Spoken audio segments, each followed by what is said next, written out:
Okay, so welcome back, and this is week 5.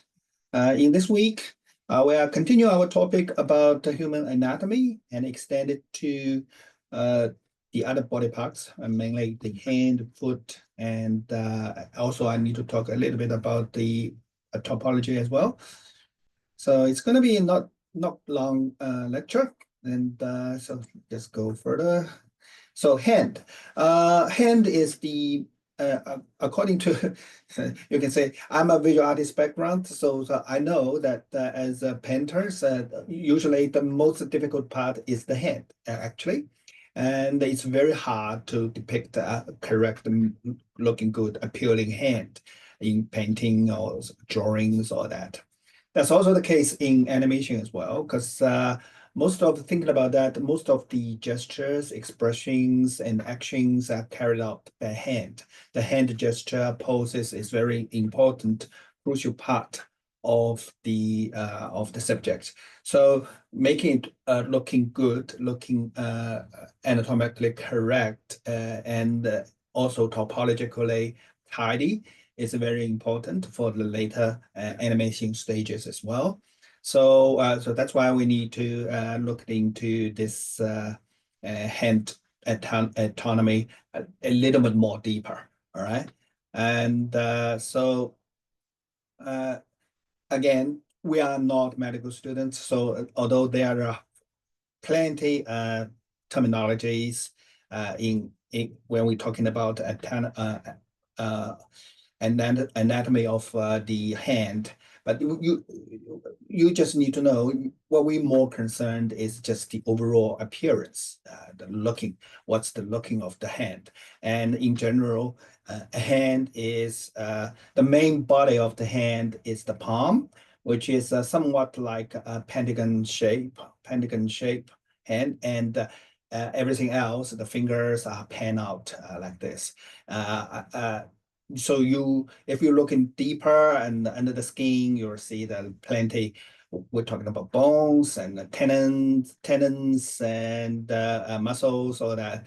But that's not that much important. What we mainly concerned is its overall shape, proportions, and some of the characteristic human traits of the hand, such as, for example, when you pan out, generally if a natural stretched hand, generally the pinkies and the thumb form some kind of rectangular sort of perpendicular sort of angle, right? And also an obvious nuances characteristic is like each finger. You see that there's wrinkles at the knuckle that forms kind of parenthesis sort of, and you got blood veins visible at some parts, and then the bones underneath as well. So that's the general traits of a hand looks like. So you need to aware, and also hand is a very gender specific, and different gender and age have a bit of a hand differences in the appearance. So for example, a male's hand is pretty much more angular, and the underneath bone is more protruding. All right, so it's kind of sort of emphasized on its strength and roughness, whereas the female hand, it's rather smooth, more curved, and the fingertips are a little bit sharper. All right, whereas the male fingertips are usually square.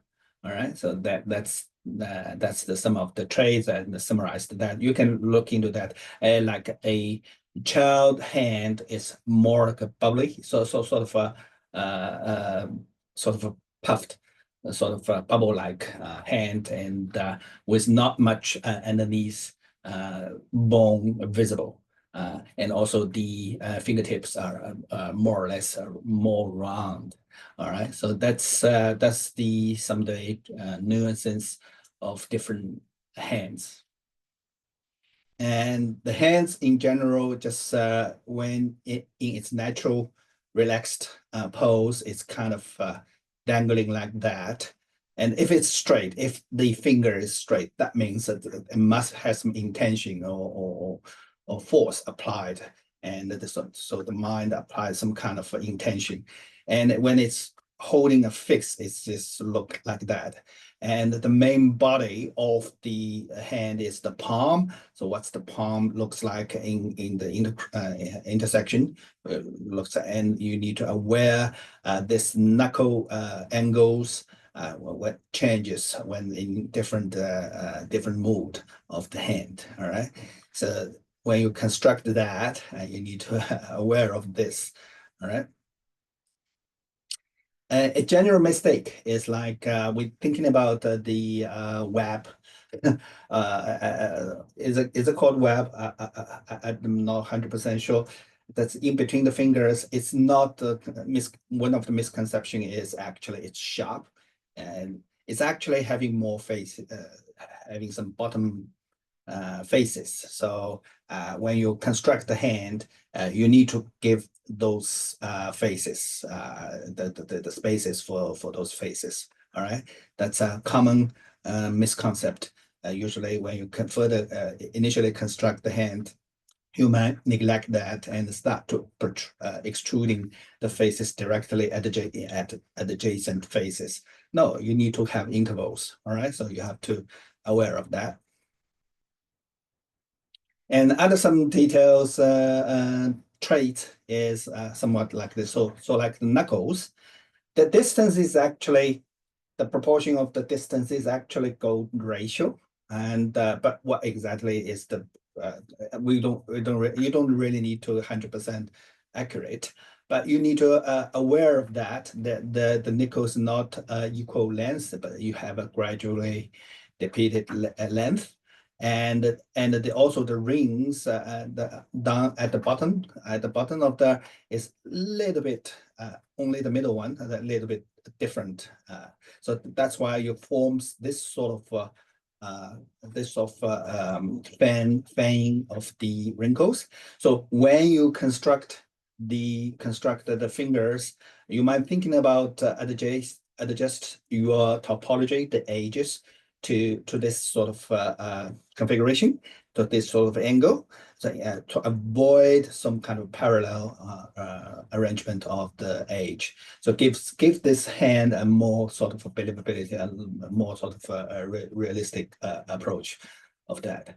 That's the trait of human hand, the one of the characteristic of human hand. All right. Foot is another one. As we said before, foot forms some sort of arc, both from front view and side view. And the heel for bone, it must have some kind of name. I don't know. I don't memorize that. But it's a most irregular shape bones because it sustains the whole body weight of that bone. So it's actually shaped differently. From every angle, it changes its shape. You might not necessarily to construct it unless, like in this case, lash line. Your skeletal character, you might want get into that much details about making the bone right. All right, but for most of us, you just need to know the inner structure of a bone. So fibia and tibia bones, that their forms a kind of a slant, that the head of the bone is actually forming these two bulge from the inner bulge to outer bulge from this slope. And so these are the general traits. No worries, Hannah. No. These are the general traits of a foot. All right, and you need to address when you having those anatomic concept in the back of your mind when you construct them.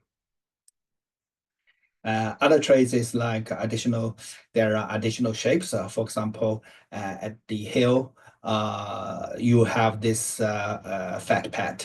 that surround. So there's no straight line outlines, contours at the back. It's actually formed this sort of bulge.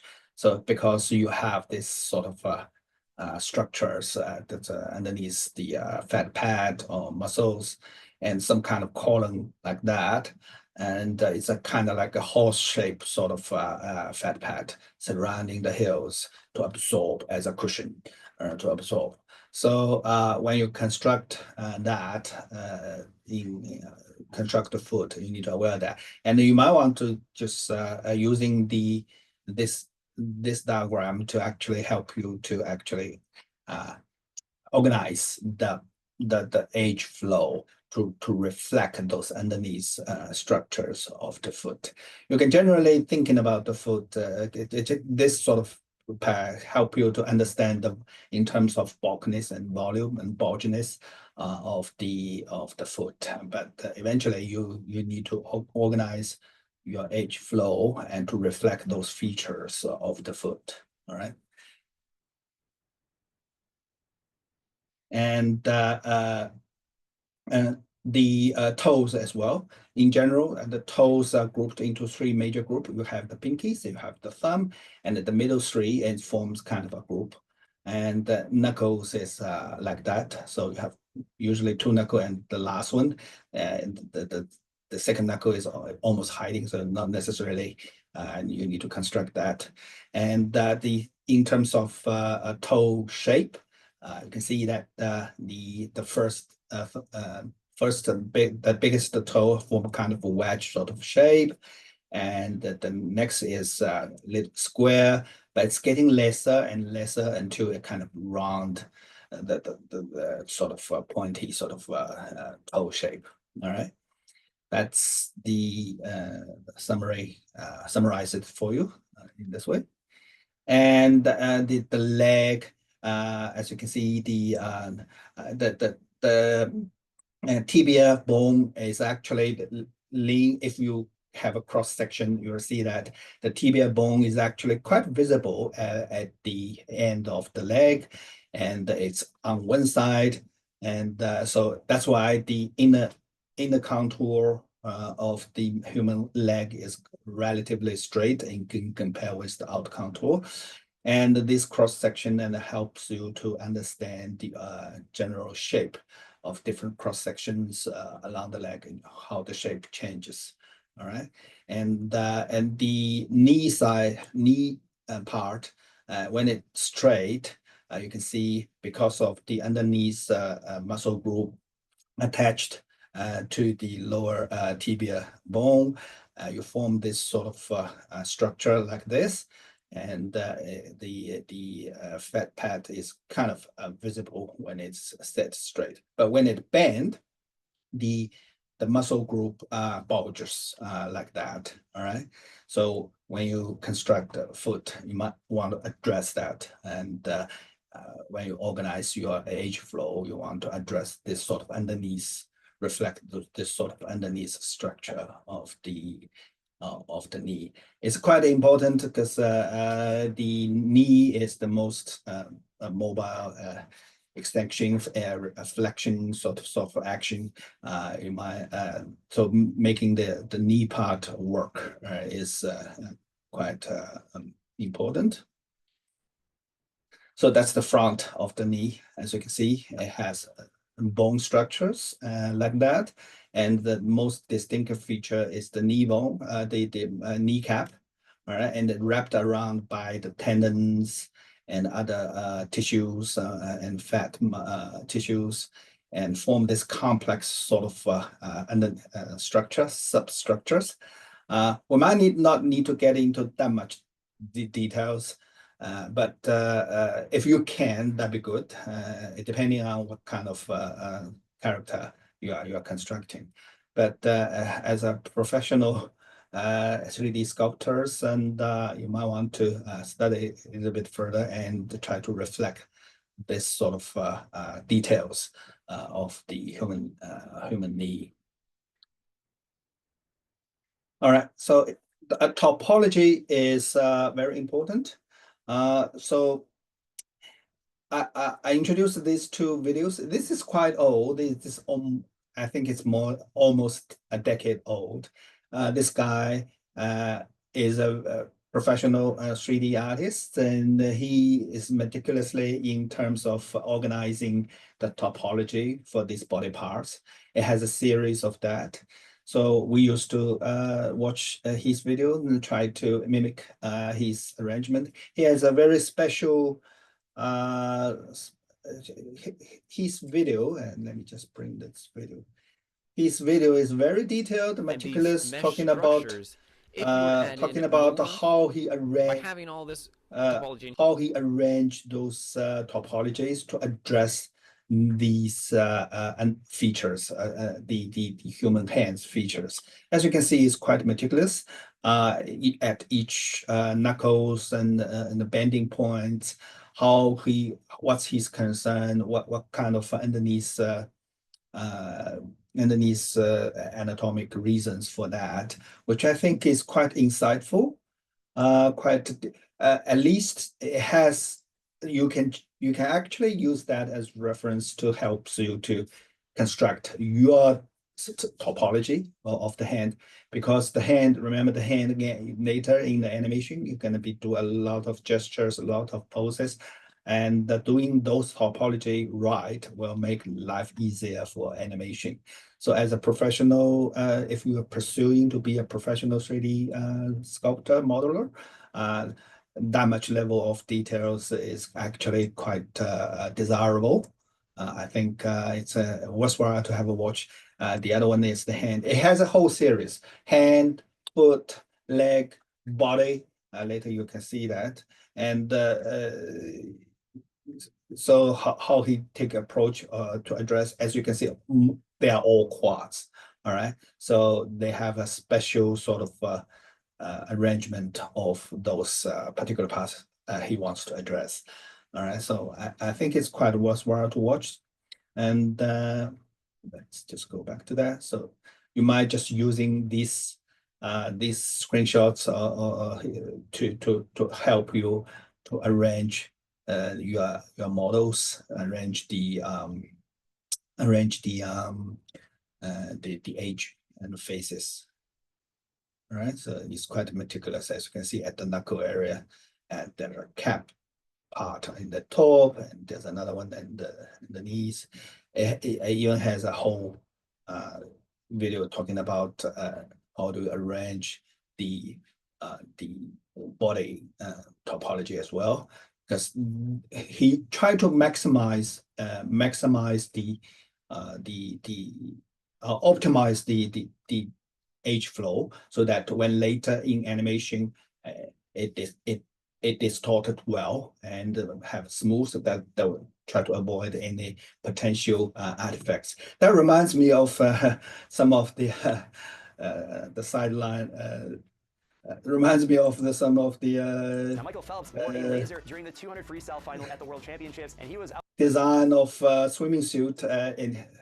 They used to design the swimming suit, try to reduce the drags of the fluid, and it did. Those patterns of the modern high-tech swimming suit, it actually reduced the drag quite dramatically, and later considered to be cheating. But that's the similar thing we're talking about. Arrange your surface in a microscopic sort of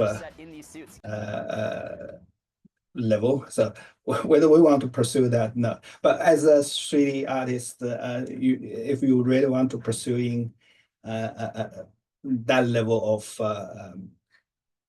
of details, yeah, that's worthwhile to watch how he arranged the surface, and in terms of the looping, so in terms of the reflecting underneath the anatomic structures. So that's the front, that's the back, and it's gender specific as well. All right, so there's a hack for this one. Initially, I thought this one is last year. It's almost unavailable. It's stopped. The YouTuber stopped, but recently I found it's still on. So this guy, in order to tackle this topological problem, he found a hack of doing this, starting with a full quartz sphere and try to extruding from that and come up with a fundamental bottom line shapes like such as this that already address those strategic points of the poles. And because the human body have shoulder area, arm, leg, and main body and neck, by doing so, if you follow his videos, it's actually I have another one to just follow his approach, but it's the same. You address those topological crucial point in advance already. And then once you have this blueprint configuration of the topology, then you just gradually by pulling and pushing to adjust the surface to added more features, anatomic features into the human form. That way it's guarantee the topology to be accurate, and those strategic points are being addressed. I think that's a good hack, and you might want to adapt that when you're constructing your humanoid character bodies. I think that's a worthwhile to follow. And another crucial point is the bending area, which is the elbow and knee. And unfortunately, this video is no longer available. But the meat of this video is just right there in this snapshot. Lucky for me, I took a snapshot of that. So if you have an original cylindrical shape like that for your arm or leg, it's not enough. You don't have enough edges or patches, faces to address the bending. When you're bending, it's actually cringed, sort of collapse at the bending area, and doesn't look quite natural. So there's a Pixar knee solution for that. So at the bending area, you have this sort of cap, kneecap sort of configuration of the edge, so that when it bends, it's actually bending much better, and the shape is like that. And for elbow, there's a Pixar elbow one, which we call the diamond shape configuration. You can mimic that, try that, and to add it more and try that. It guarantees every faces of quartz, all right? And in the meantime, address this sort of structure, so that when it bends, it's actually protruding more naturally, just like the human bones at the elbow area. And also this one called the two-loop solution. This two-loop solution also guarantee every faces are quartz, and when it bends, not only have structure, it has a subtle structure at this side as well that bends well. So I think that it's worthwhile for you to actually mimic, simulate their solutions. It picks a knee, picks a elbow, and a two-loop, and see if you can address those parts, because data and the animation stages, those are the most dynamic sort of parts, body parts that will be distorted, will be actually bended, and that will address this issue much better with these solutions. All right, that's pretty much I want to address about the so this week's tutorial. I introduced a whole bunch of how do you construct the hair, although Maya itself can have the hair simulation. There's another approach, which is a simulation, more realistic sort of simulation, blooming sort of approach. But most likely what we create is for game asset or that animation. So we don't take that pathway. We do this way, which I found two YouTube videos that address that. One is try to construct a single strand of hair and duplicate that across the skull to form sort of hair style. The other one they're using some kind of curve to control.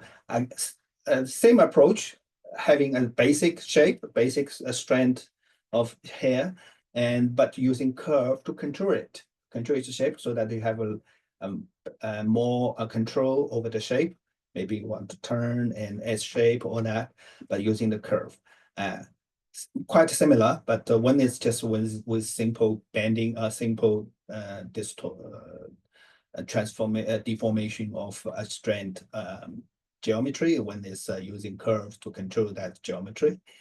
And the other two is basic. It's believe it or not, to construct a hand is in terms of sculpting, it's actually quite easy, quite regular. You have a box shape you want to, and then start to extruding that, added more faces. Once you're done once, you can always reuse those geometries again and again across different characters you're going to use because it's quite regular.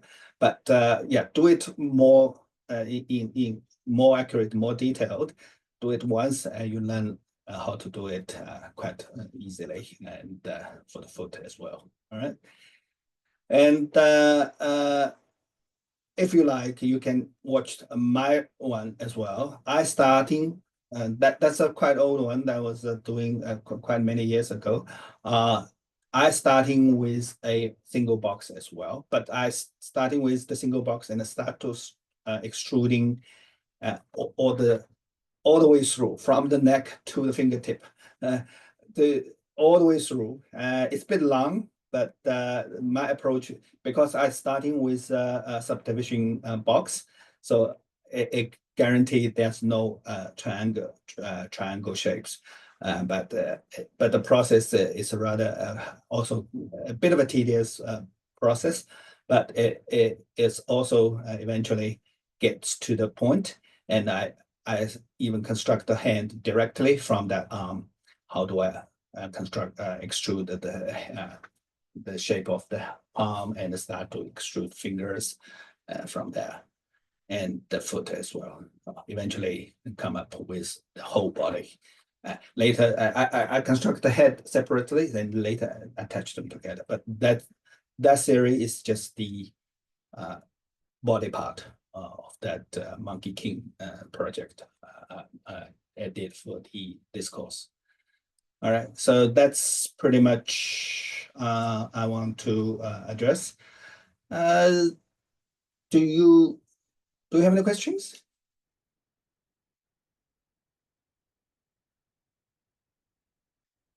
So far, it's been quiet. I don't see many posts on the forum of the course website. Anybody want to share so far what your progress? I can show a little bit of my character again. Okay, good. I'm gonna stop sharing. Stop sharing. Did I stop sharing? No, not yet. Not yet. Okay. Stop. Yeah. Where's the button? I stop sharing.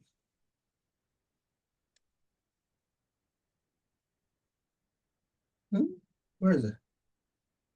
Sorry, I can't find this stop sharing button.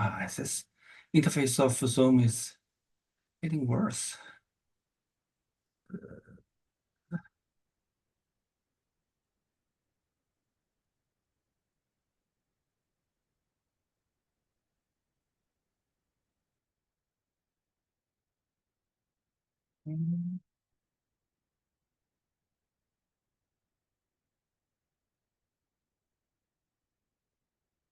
Oh yeah. All right, sorry.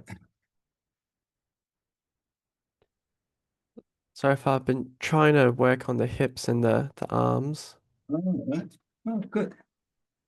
Yeah, I'm gonna try and get the legs and feet done today. Okay. I've also built the character's helmets. That's one of the props I've completed as well. Okay. Good, good. Yeah. Quite detailed. All right. Yeah. I keep checking it in Sketchfab. It's only up to 6.6 quads. So that's pretty good. Okay. Yeah. So I Good. can afford to put more detail into the Yeah, yeah, skull. yeah. I, I try to be more aware of the overall proportion. The more you, its fidelity is good. I think you're loyal to your original sketches. Yeah, it's up to you. I think more dramatic, sort of, angular shape, overall shape of the rib cage. It, and I'm more concerned about but so far it's partial, so I can't say too much. But the overall uh, proportion of the volume of the shape could be more obvious, could be more angular sort of, because it's a male, right? It's a male sort of a skeletal character. Yeah.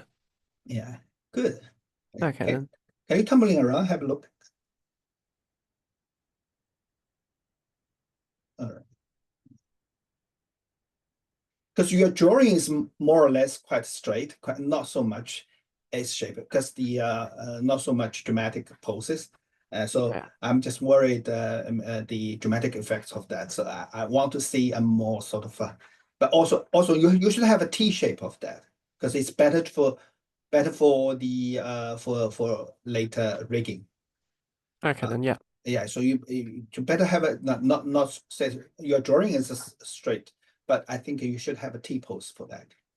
Okay then I can do that. Yeah. And when it's finished, I can always reshape the body. Yes, yes, Yeah. yes, yes. Good. I have a question, Yeah. uh, kind of for both you and Lachlan, if you don't mind. I really struggled with keeping my poly count down, and it like mine was yeah, embarrassingly out of control. Um, so like, how do you like, do you, I don't know, I guess, do you have any tips on how to really try to bring that in and keep that count low? It's always start with simple geometries, because maybe you want to share, and let's have a look, and maybe I can give you some suggestions. Yeah.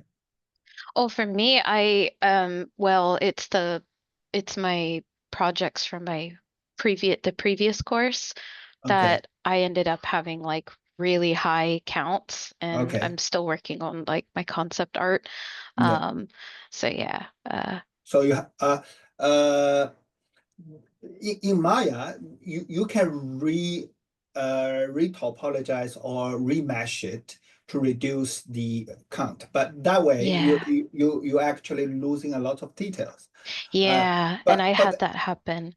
yeah, at the moment, because you are still under the design phase, maybe that's not a bad thing, because you're starting with if you reduce to its fundamentals, so you're starting with general overall proportion of your characters, and then you start to gradually on top of that added details. That might be a solution for you. Okay, But so it's but okay that it's not like, like every edge is like beveled or, like really in-depth detail because we're just No, doing that. yes. Okay, At the beginning, you start with simple, very okay, coarse geometries, but you need to maintain that proportion well, and then you added details. Yeah, that's okay. always the approach. But it's better to discuss that on some sort of visible visible existing shape, so that I Sorry. can. Yeah, I'll definitely have more after like this week and especially after next week, I guess, because I know next week is break, so um I'll be able to kind of get some of Yeah, that in. yeah, Yeah, that's like with my first assessment I did last term. yeah. I for when I had the 6 objects, it wasn't 5,000, it was like 40,000 quads. Oh my gosh, yeah, I had the same problem. Yeah, because Okay. Oh, the mistake I made was I trusted smoothing a bit too much. So it smoothed it so much to a point where it just multiplied my quads by a ridiculous amount. So Oh, when I actually went to the second assessment, I just did it all over again. I rebuilt it from scratch, but I did the smoothing by hand, and that cut Yes. it down to well under 5,000. Yeah. And oh that's what wow. I found Okay. too with my skeleton. I have been smoothing it, but I've been making sure I smooth it to the lowest amount I can. And even then, I can go into reduce. And I don't reduce it by a lot. I reduce it by 10%, but I do that a few times over.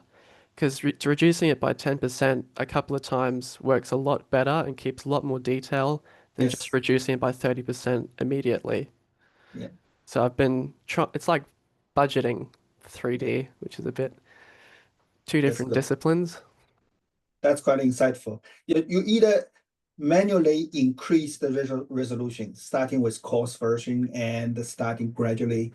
That's the hard way, but that's a more accurate way of doing that. That's a more proper way. And I think the professionals doing that all the time, using a split cut or a polygon cut to gradually increase the resolution. All right, that's the more that's the harder way, but that's a more proper way. And then Leslie's talking about using the Maya feature of reduction gradually as well. But still, more or less, it's semi-manual sort of a way to actually reduce your from high resolution to low. But I suggest from low resolution to gradually add more feature, so you have more control over the details parts. Yeah, that's like with my rib cage as well. It was about 8,000 like quads at Yeah, first, but now it's nowhere near 1,000 from all the reducing I managed to pull off on it. that's great. That's good. Yeah, a way to check the. Yes, you can you if you turn up the heads up display. I taught you this in the previous course.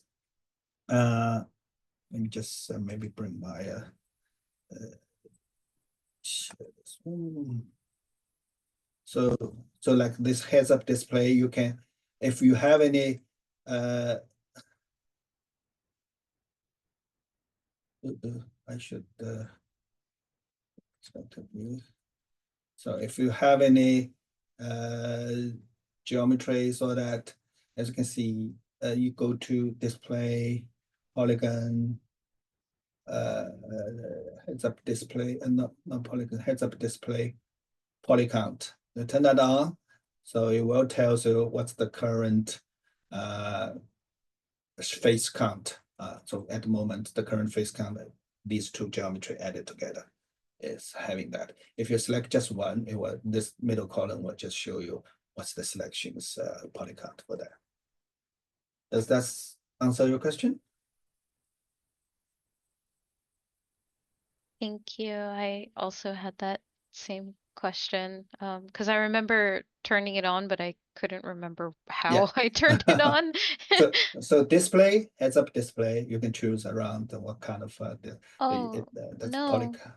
Yeah, poly count. Uh, Megan, or Megan, no, we can't hear you if you were trying to speak. Uh, It, your mic doesn't work. Yeah, I can't. We can't hear you.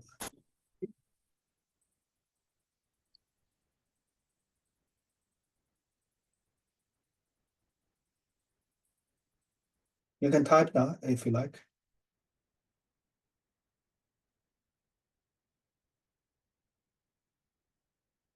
Huh? You can't hear me? oh no, I meant Uh, uh, for uh. uh Yeah, no worries. Okay.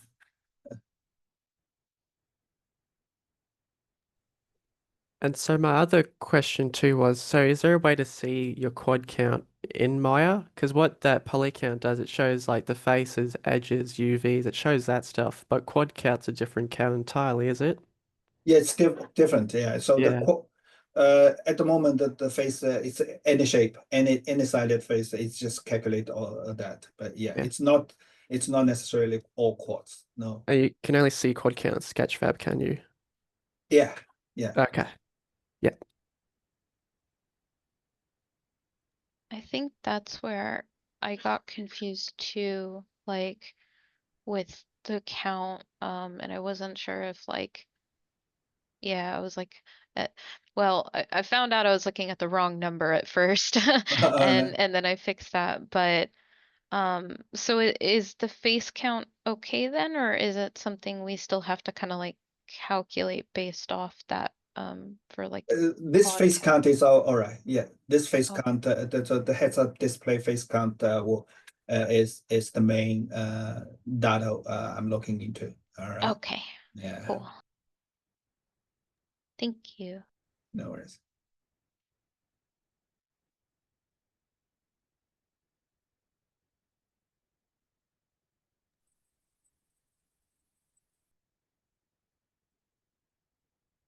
And mind you, it's around the 10% up and down, so don't worry too much. You still have a bit of a leverage and leeway to account your body faces.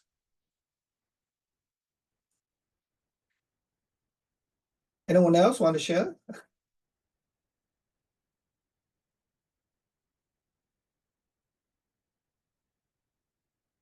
Yeah. I posted just my basic turnaround, but I haven't added the side, and I'm working on like Okay. doing the side profile and the actual concept art. So I know I need Yeah, to. I saw that. Yeah, that's good. I'll Yeah, make yeah, another update soon. yeah, that's great. That's good. So for you, the hair part is a bit of a it's good. Yeah, yeah, because like that's gonna be a bit interesting for me, because that's like part of her original design that I really liked was that she had this really big, thick braided hair Yeah, in the back. yeah, Because otherwise she's got like really like I describe it as like a lion's mane of hair. yeah. So I really want to accomplish like that braid, but I am a little worried about how I'm gonna accomplish that. My Um, advice is that initially when you construct a face and head, you don't need to worry about the hair, so you can sculpt oh, the hair separately. oh, okay, Yeah, okay. you can, yeah, use the hair could be just your added on, so Oh, accessories, yeah. oh, But cool.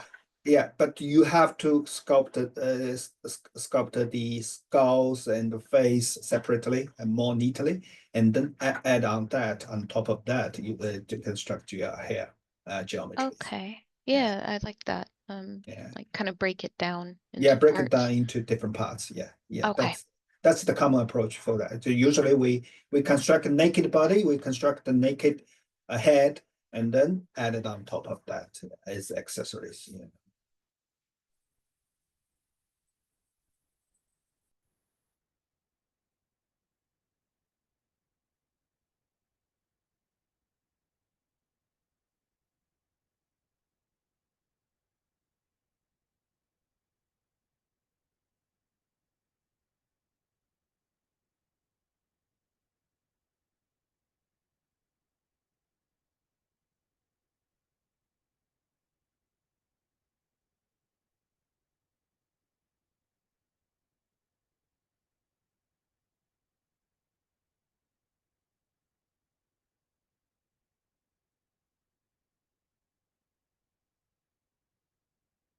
So as you can see, this is Rihanna's previous Rihanna's model. It's more or less like yours. It has a large hair structure.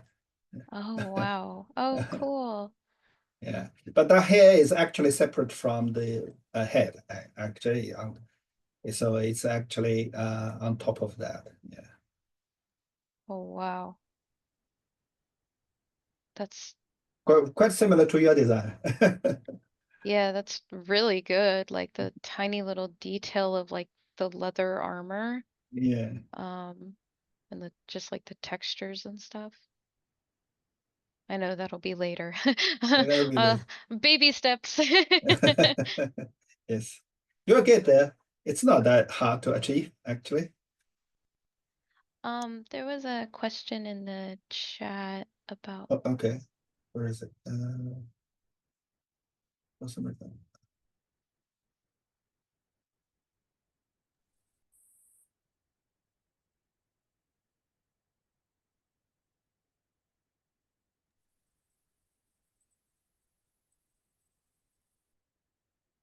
All right. For the first assignment, it's not necessary have a pose. A T pose or A pose is enough. Megan? Okay. that's actually really good to know. Yeah. Yeah, you don't necessarily to have a signature pose. At this stage, you are constructing the basic bottom shape, body shapes or that, and it has to be a T, either T shape or A shape, for later. And then once you have the rig, you can actually rig it to manipulate the rig to your signature pose. But your concept art should have a signature pose for your character. Gotcha.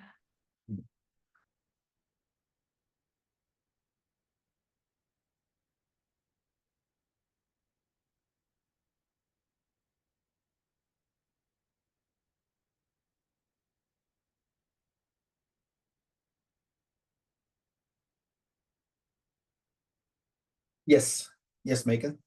Your model sheet, your concept art is your with the full color version of your character with all the dresses, all the accessories, and with your signature pose. But your model sheet, it doesn't necessarily have colors. It's just drawing is enough, and with front, side, and back view. Oh, that's enough for your reference.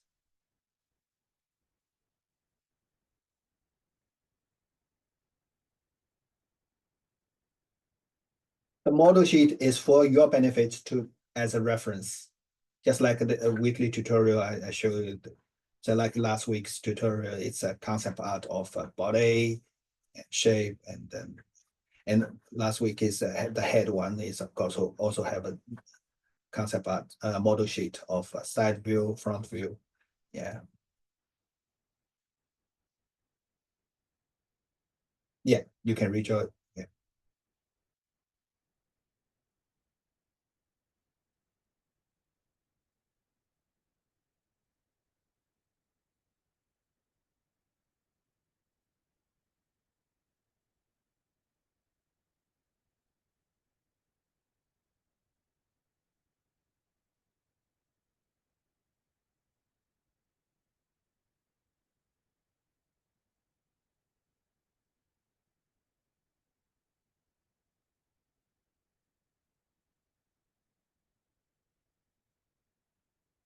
All right.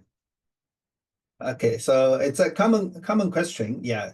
As I said, in my this week's tutorial, I starting with a box and start to build up the body by the main body volume, and then start to extrude the arms, extrude the legs, and extrude the hand and foot accordingly. And then I separately do the head part. The head part is separate, and the body part is another one. So, and then later join them together. So it's a hybrid sort of approach. I suggest you do that as well for the head, because that's the main most difficult part of the character, of the features, of organic features of the head. A lot of the structures.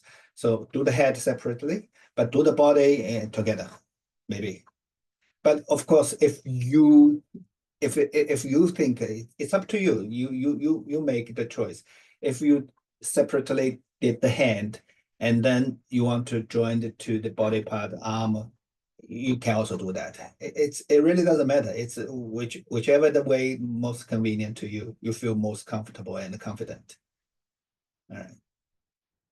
But when you join them, you need to calculate to match exactly the ages number and vertices.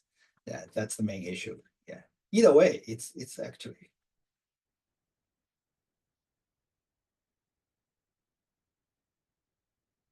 Yeah, sure. Yeah. Any questions, just email. Yeah. If necessary, we can have another additional Zoom sessions if you like. Yeah, we can consider as accessories. Yeah.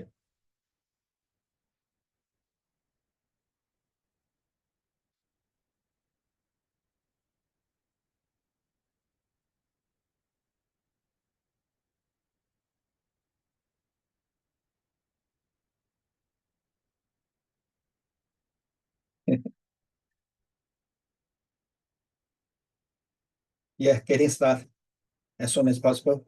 It's week 5 already, so you still have 2 weeks, including the term break. Yeah.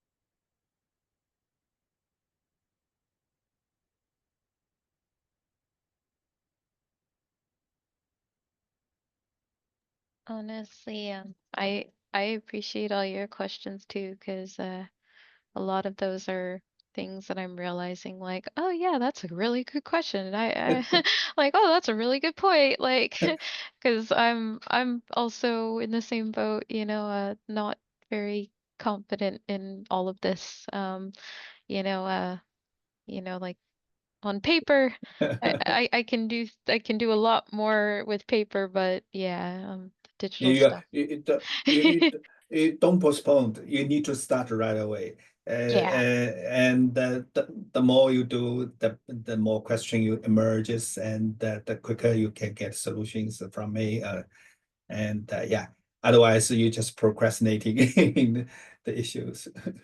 Definitely. I got caught up with 2 other assignments that were just due this last week and today, and so I'm definitely going to be switching gears and getting caught up on this. So, yeah. Yeah, I understand. But yeah, just uh, just starting it, it might surprise you. It's not that difficult. You don't be daunted by that. It's actually not that hard. Once That's you get it. fair. That's Mm. fair. I think there's definitely something to the psychology of sort of, Yeah. behind it of like, oh, it's like really daunting and you're scared to get started and then you get started and you're like, oh, it's not that bad. Oh, okay. Like so Yeah, as I found out in previous rounds, the students is same. Starting with feel very daunting. It's hesitate, but once they started, it's actually quite enjoyable process and rewarding in at the end. Yeah, yeah, I mean, I had a really like fun like time like in the last class and once I, started getting slightly more comfortable in Maya, I was like, having a lot of fun, but yeah, yeah. yeah. That's usually the case. Yeah. So stop hesitating. Just dive in. Alrighty. Yeah. Well, thank you. I Oh, might head off and yeah. Yeah. No yeah, worries. go Yeah. Yeah, go no work on worries. some stuff. So Yeah. No worries. thank you for the lesson and bye everyone. Bye.